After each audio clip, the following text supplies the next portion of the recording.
The CORSAIR XTM50 high-performance thermal paste kit takes the guesswork out of applying thermal paste directly onto your CPU cooler's cold plate with the included STENCIL and applicator. The kit includes a 5-gram syringe containing the XTM50 compound, an application stencil, and a plastic applicator for spreading the thermal paste.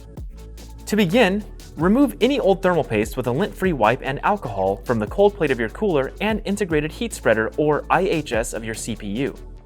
Peel the tape cover off the stencil and press it firmly onto the surface of your cooler's cold plate. Dispense the XTM50 thermal paste in a straight line along the inner edge of the cutout and spread with the clear end of the applicator across the stencil.